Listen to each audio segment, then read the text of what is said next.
Welcome to the weekly challenge. My name is Tim Corey, and it's my goal to make learning C# easier. One of the ways learning C# becomes easier is through practice.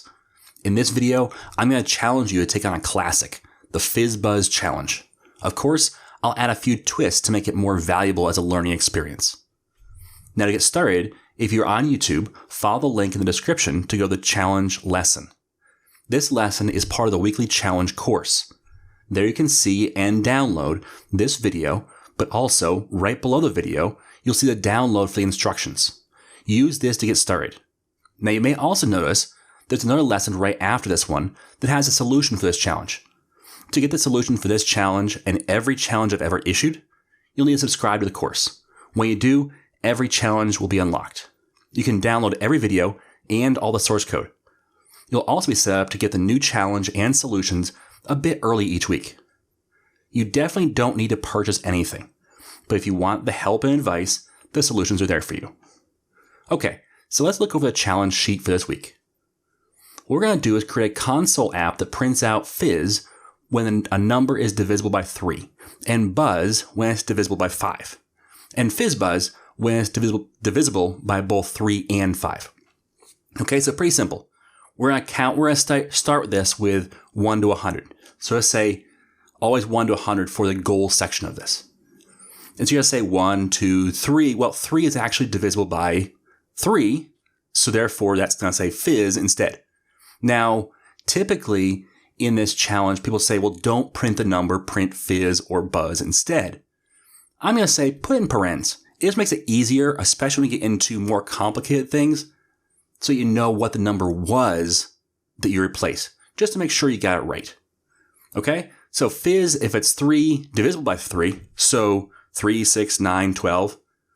And buzz, if it's divisible by 5, meaning 5, 10, 15. Now notice FizzBuzz comes into play when it's divisible by 3 and 5, which would be 15. 15 divided by 3 is 5. 15 divided by 5 is 3. Okay? So do it as simply as possible. This is one of those things people get tripped up on.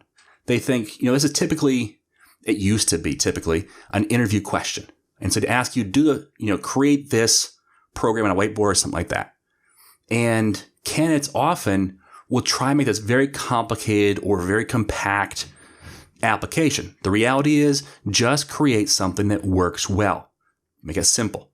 Okay? Now, for this goal, I do want you to take it one step further, which is then refactor it so it only performs each division once. So notice where it says FizzBuzz, that would be divided by 3 and 5. Well, don't do a division a second time to determine that one. The end result should look something like this. Notice here we have, at the very top we have 1, and it goes all the way through to 100 at the end.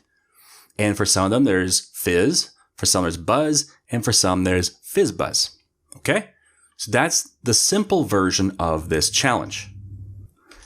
Now to tackle the bonus challenge, I want you to refactor your code again. And this time I want you to add jazz, which would be divisible by 7.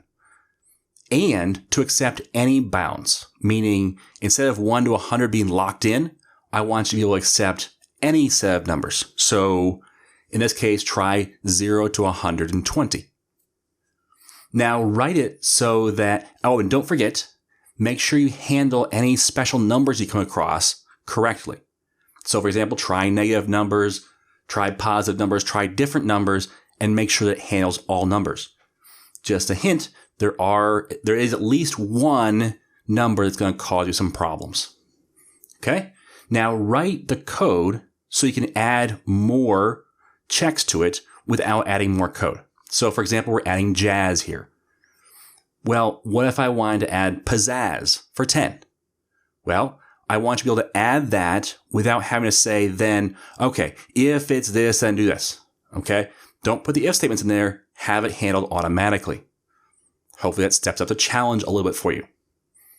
Now, once you're done that, then create a reusable system that can apply rules in a specific order.